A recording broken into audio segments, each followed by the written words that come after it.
Are you feeling stuck? Are you unsure how to proceed? If you've been diagnosed with POTS or long COVID, you might be feeling overwhelmed.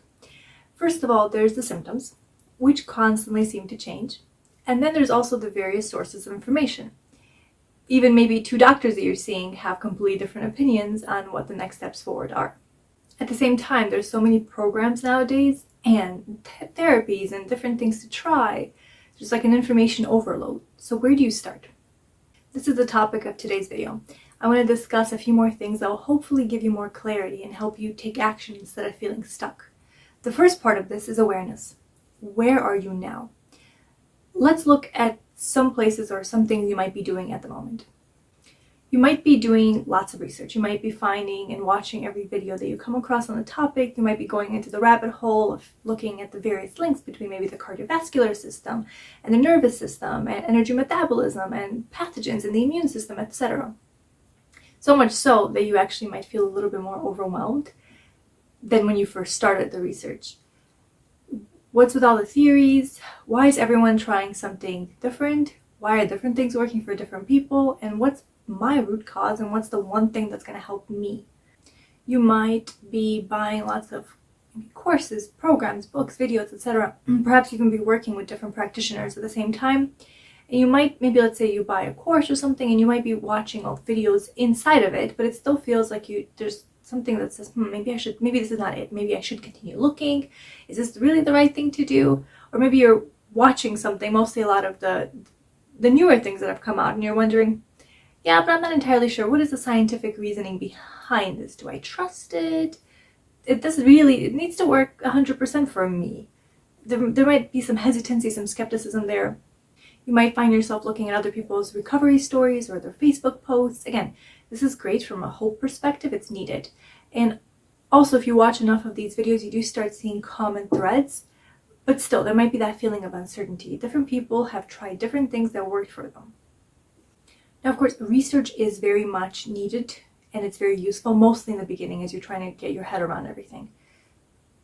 But there comes a point where experimentation is also needed. Doing is much more valuable than learning, and learning can actually be a bit dangerous because learning comes with very little risk, just other than time spent, of course. So it's tempting to go in the direction of learning more, and it's also harder to fail at learning. Or you might be in the case where maybe you're not necessarily doing so much research, but you're just feeling overwhelmed and you decide to put off making a decision. You'll see maybe there's going to be a better program that's going to pop up, or a better teacher or guide or somebody that will inspire you and help you more. And this is an area that we could stay stuck at for years. Or you might be at the point where you maybe feel like you've given up. Maybe there's a sense of none of these things are going to work for me either way. Those people that I've seen online, they don't even have what I have. This isn't going to work for me specifically. Science does not know enough about my case, and I cannot be helped. Do you resonate with any of these? I know personally, I cycled through all of them. I spent various times at each of these phases, and then again went through all of them. There's nothing wrong per se with any of these phases. It's more the question of, now we know we're here, how do we move forward from here? So let's talk about that. How do you establish a sense of certainty and a sense of direction, a sense of knowing what step do I take next? First, I'd like to talk a little bit about uncertainty, since talking about it more might actually help you with making a decision that's best for you. First, uncertainty is extremely uncomfortable. As humans, we want to control our environment. We enjoy stability, we enjoy predictability. It makes us feel like we're really the masters of our fate. Ultimately, uncertainty is a feeling. And even certainty is an emotional state. It's not an intellectual one.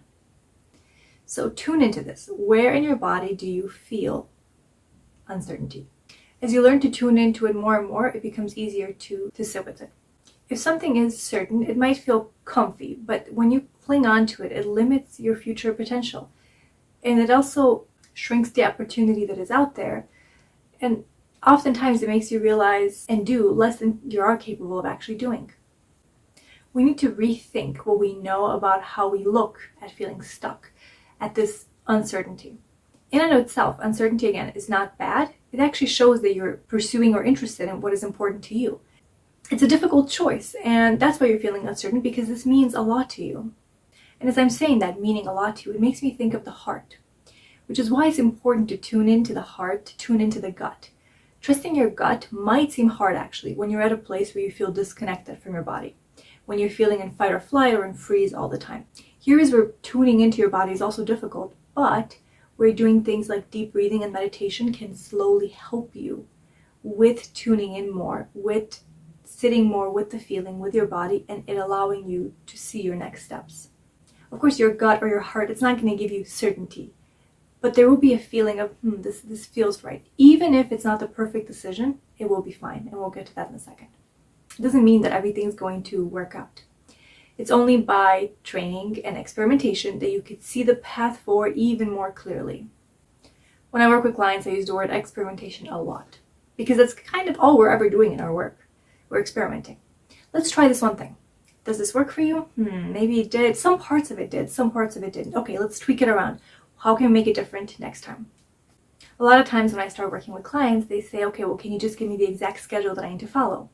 And although in my program I have a ton of videos that they could watch and they could get more ideas on, it still ultimately leaves the choice to them for this very specific reason, because every single person is so extremely different. So often in the first few weeks, there is a lot of hit and miss, and it's normal. A lot of experimentation, a lot of figuring out, does this kind of work for me, and what does and what doesn't. And also seeing that if it didn't work, that's fine. We could tweak a part of it, and probably next time it's going to work. And afterwards, you start knowing yourself so well that a few weeks later, it's easy to know, okay, I know how to make this work. I know how to fit this in. Exactly. And I know what parts of this are not going to work for me. And then it becomes easier and easier to customize it and to really listen to yourself. I like this idea of the provisional truth. Provisional truth has us looking at things as hypotheses. You can always replace them based on new information. It means always looking at our interpretations and our conclusions with the evidence we have found and looking at alternative perspectives, a way to change it. So how do you put this into practice? First, you really need that stillness to be able to tune in. So find ways that what gets your body being able to tune in, whether it's being in nature, whether it's meditating, whether it's doing breath work, whatever works for you. As you're tuning into your body, you might find that one area comes across more strongly to you. Perhaps you think, you know what, I really would like to focus more first on the nervous system. But there's still maybe, of course, a level of uncertainty there of what do I do first? How do I figure this out? Let's say that one of your hypotheses leads you to perhaps thinking, maybe let me try breath work. That's when it's important to set up a system. Think about your day. Think about when it makes sense to fit it in. Maybe 3 times a day for 10 minutes each is too much for now, but maybe once a day, every day or every other day, and in a week or two, come back and see. You had your hypothesis, you tested it, come back and see what part of this worked for you and what part of this didn't work for you. I or anyone else really cannot tell you specifically what's going to work for you, and that's where tuning into the body helps you, getting some of that stillness, helps you getting some of that gut feeling of saying, this might work for me versus this might not. Because I have seen people try vastly different things that I really have never tried on my own or didn't think they would make much of a difference for me, because again, that's me. And they come back and they say, wow, this really helped.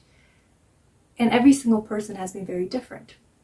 But in order to find what fits you, you need to tune in and get comfortable with the idea of not knowing. You can handle not knowing. Others have been on a similar path that you're on now, and you can do it as well. None of us really know, honestly, what we're doing.